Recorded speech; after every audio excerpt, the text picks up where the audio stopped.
always been filled with people trading campaign cash for access to power, but it wasn't until about 4 years ago that an entirely new level of cronyism moved into town, and it's been called the Chicago Way. The Obama administration really brought the Chicago way to Washington, D.C. The Chicago political machine is an aggregation of about 35,000 people who make a living off politics. You got to raise $200,000 per month for the next 4 months. Okay? No, there's no, otherwise it ain't gonna happen. I agree. Okay? So don't let your family down. In the Chicago way, you reward campaign supporters, bundlers, your political allies with jobs, with government grants, with government money. We've seen an explosion in that. 80% of Obama's major bundlers took jobs within the administration. First Chief of Staff, Rahm Emanuel, who was part of the Daley machine. Then he went on to be mayor of Chicago. Then, who replaced Rahm Emanuel? Bill Daley, the brother of the mayor of Chicago, that is the Daley machine. It has taken something that started a bit with Clinton, continued a bit more with Bush, and just raised it to an entirely new level. And now that we've just given President Obama and his Chicago pals 4 more years in Washington, don't expect the corruption to go away anytime soon. Joining me now is author and columnist Jedediah Bila. How are you? Good to see you. I'm doing great. You know, I guess we've been governed by this political class. And now you got Solyndra, you got all this corruption. You know, you bundle money, you get access, you get taxpayer dough, and you can blow it. Right, and don't forget that we're going to have a lot more of government picking winners and losers. If there's one thing that I learned from Barack Obama in the debates, is that he has no comprehension of the free market. He thinks it's the government's job to get out there, particularly when it comes to energy, and decide who should be succeeding and who shouldn't. And guess what? It's with our taxpayer money.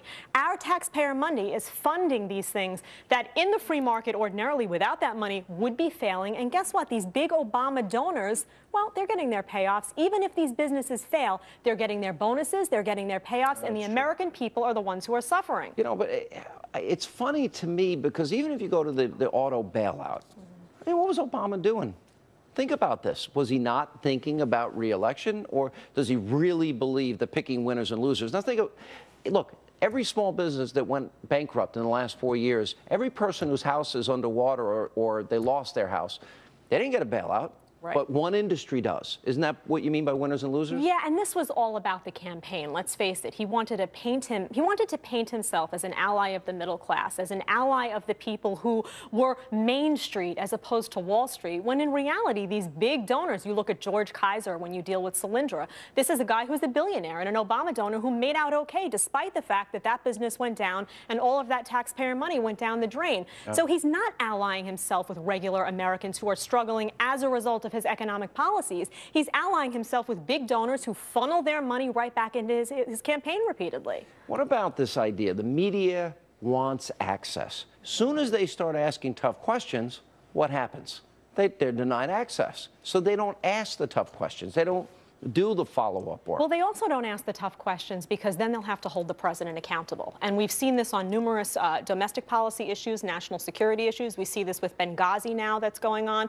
They don't want to ask those questions because then they're going to have to report on the fact that the president had no answers, that the president didn't want to give details about the White House visitor logs and who's actually going into the White House to lay claim on this money that the Obama campaign is going to be distributing out via stimulus and whatnot. So that's why the media doesn't want to do it. They don't want to be reporters. They want to be allies of the administration. But there comes a point where I don't know how an objective person, for all the demonization that Democrats and liberals do to conservatives and rich people and the wealthy, and they need to pay their fair share. You know, they need to pay more. Isn't a government that's similarly corrupt in as much as they take taxpayer dollars, they redistribute it, they create dependency, and they got a voting class to keep them in power? Why don't people see that corruption? Well, I think that it's not articulated very well on the right, to be honest with you. I mean, I didn't hear Solyndra being talked about all that much during the during the campaign. I didn't hear issues like Fast and Furious. All of these issues that reflected a complete lack of transparency on the part of the Obama administration, I didn't hear that articulated so well. I heard Mitt Romney articulate a forward vision that was very different from Obama's, but I didn't hear him holding him accountable for all of the corruption and all of the deceit and all of the hiding things behind closed doors. Where are the Fast and Furious documents? We still don't have those. Who's been in the White House? We don't have any of this information. Executive Why privilege. is that?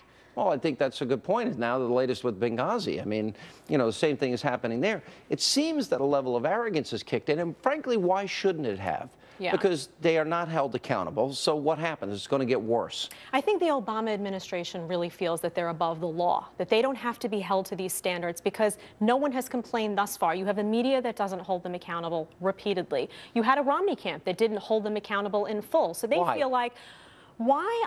I can't answer that for you. I think that Romney was very focused on a forward vision and felt that that would be enough. What he didn't realize is that you really had to expose all of the deceit and all of the failed promises of this administration to show people he said he was going to do this, but this is what he actually delivered, and make people feel it in their pockets. You want to talk about electricity costs and coal and all those? Talk about people's electrical bills and what they're going to look like. Make it real. Make it an everyday problem. And, you know, we're going to see more of this when it comes to energy. Jedediah, good to see you as always. Thank you for being with us.